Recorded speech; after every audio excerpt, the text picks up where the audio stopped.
From a combat perspective, I always, and I still feel like the meat and potatoes of any God of War game is combat.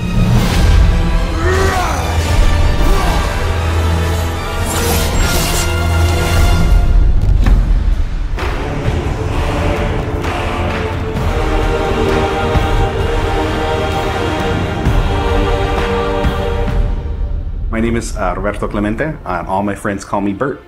I'm a senior combat animator here at Sony Santa Monica. My name is Kim Nguyen, and I'm a gameplay animator. Hi, I'm Sabra, and I'm a senior VFX artist on God of War Ragnarok. My name is Grace Pan, and I'm a gameplay animator in God of War Ragnarok. Hi, I'm Stephen O'Hara, GBA, combat designer on God of War. And I create interesting and memorable creatures that players like to attack and defend against. As an animator, you gave life to characters. You make them move, you gave them personalities, you gave them weight.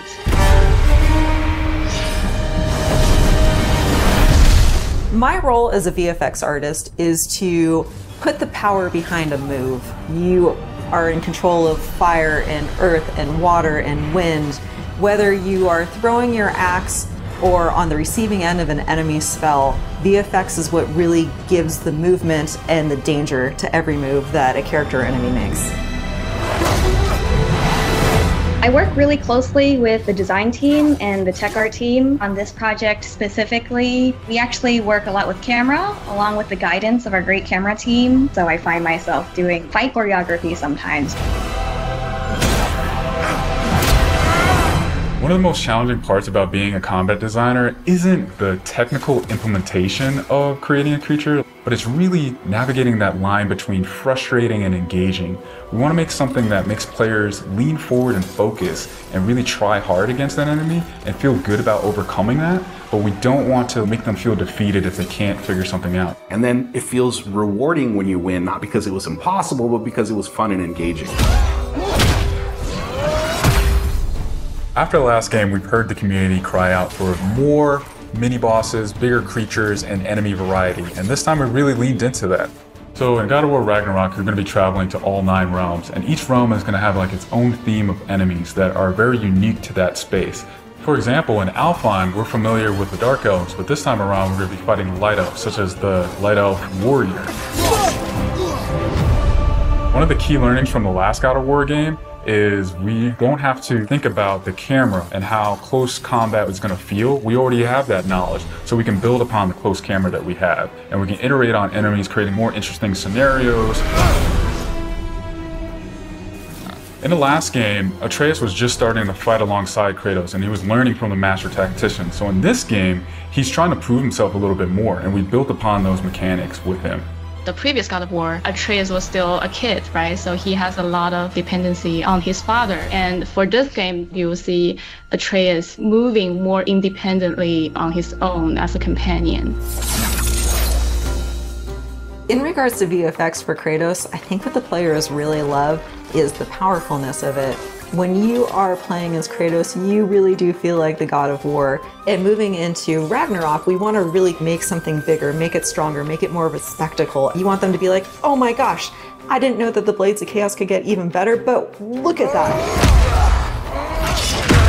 So as Kratos gets more powerful, he's going to have access to newer combos and newer abilities that will increase the combat depth of each weapon. For the Blades, one of the moves that I've really enjoyed from previous God of Wars is the combat grapple, and we're going to be bringing that with a new twist.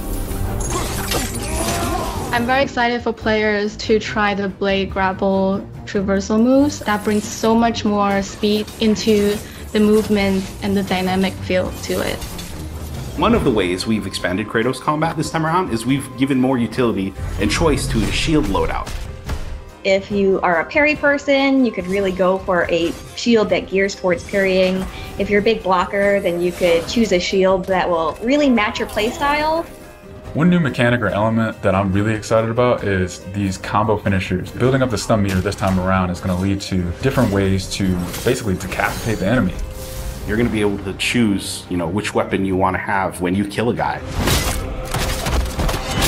Another feature that we've added for Kratos is his new pre-fall attacks. You could jump off a ledge, and if there's an enemy below you, you could slam down on him.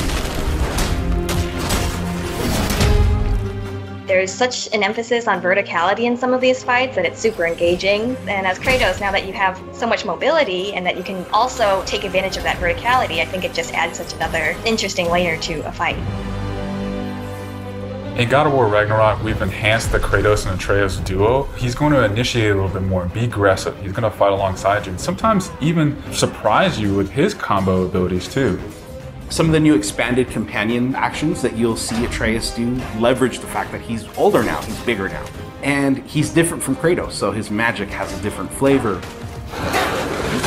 Not only that they fight side by side together, there are also a lot of mini games and player interaction moments. For example, like the puzzle systems and the set pieces. You definitely will see a lot more collaborations between father and son.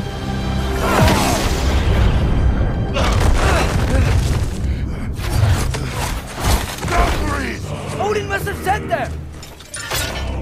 There's so much that goes into building a big set piece. You basically iterate and iterate and iterate, and it takes testing and just seeing what works to really figure out the personality of something. Basically, every department gives it their all to make things really spectacular. There were a lot of different times that I would look back at God of War games just through the ages. Before 2018, there were so many amazing, huge boss fights and set pieces that it was a huge inspiration for me on my time on this project. For the old father!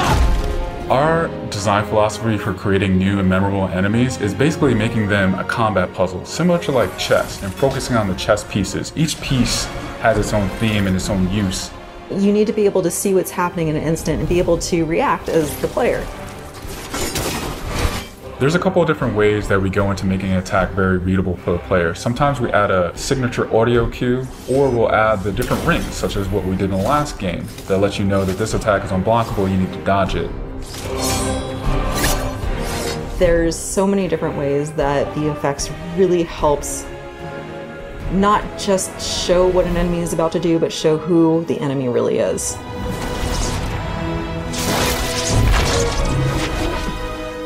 Everything you design has to be surrounding the essence of the character and a story.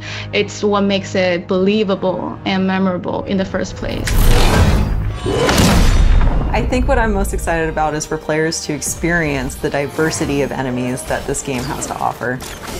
You will be fighting everything from small little creatures to things that will take up the entire screen. All of their designs run the gamut. I think each one looks so much different from the next one, and each of them have their own play styles and their own little fantasies that go into it. And so I think if you are really into Norse mythology, you'll be very interested to see how Sony Santa Monica has taken some of these creatures and interpreted them for God of War.